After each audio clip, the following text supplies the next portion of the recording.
Hello, I'm Bruce Parry from IPS Worldwide, your Employee Assistance Program provider. I'm here to talk about a very important topic today, and that's sleep, something that we all enjoy and often don't get enough of. Sleep, however, is much more important than we sometimes realise and can have a very big impact on our lives in lots of different ways if we don't get enough. The Employee Assistance Program sees many clients who come to us complaining that they're either unable to get to sleep or fall asleep but wake up in the middle of the night or don't feel like the quality of sleep that they're getting is enough, and that they feel tired all the time, and that this impacts on their ability to do their jobs and lots of other things in their lives. So we need to look at sleep and how we might get a better night's sleep. Specifically, I want to look at why we sleep, why we need to have sleep, and how much sleep do we actually need. You know, some people need more than others, and we often discuss those sorts of things, but how much do we actually need? We're going to look at the stages of sleep. We go through quite a number of stages during every night, and they impact on how well we sleep. We're going to look at the concept of insomnia and introduce a topic, a name that you may have heard, circadian rhythms, and how these might impact on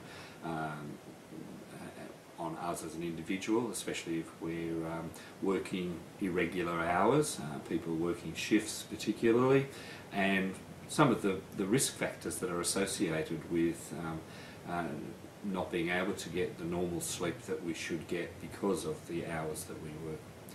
And then finally we'll look at 14 strategies for managing sleep and getting a better night's sleep. So, why do we need sleep? People will often say, oh, well, it's to recharge the body, and they talk about it in biological terms, and that's a very important part of getting a good night's sleep. But there are also psychological aspects to that. Sleep is the time when we recharge the brain. People often think that the brain is less active, but in fact at some stages during the night it's actually very active. But it does help us recharge the brain, and it also gives us an opportunity to solve problems. We actually go over things in our brain during the night, and often, you know, the solution to an issue will come to us early the next morning because we have been thinking about it overnight. A very important fact and function of sleep is to allow us to go through all of the information we've taken in that day and to categorize it, put it away, file it away. If you like, it's like a computer backup system overnight. And that clears the decks ready for the next day. So if we don't get enough sleep during the night, then we still have unresolved issues that are, you know, impacting on our ability to process new information. During sleep, our metabolic rate lowers, and this helps us conserve, I should say, energy. So we are, and that allows the body to do a whole lot of maintenance on our body, if you like. Our cardiovascular system takes a break, and during that time we repair damaged muscles and tissues, and there's also growth hormones that are released, especially in children and young adults. So sleep for young teenagers is very, very important, and it's often the time when they don't want to sleep as much. So there are really important physiological reasons for getting a good night's sleep at that stage particularly.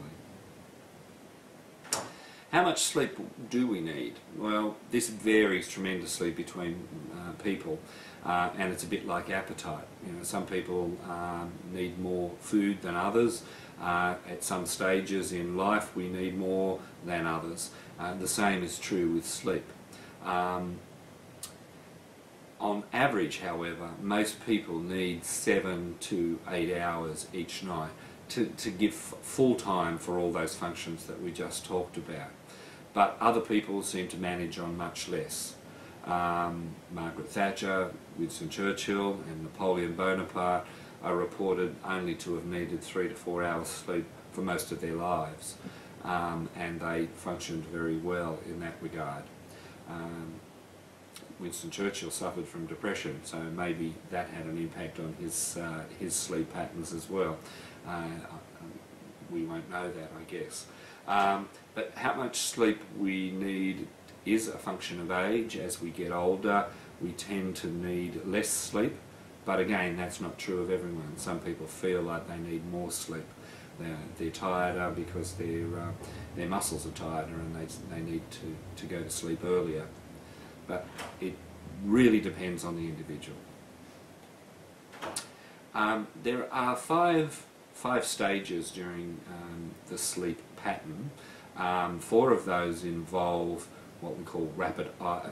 4 of those do not involve rapid eye movement.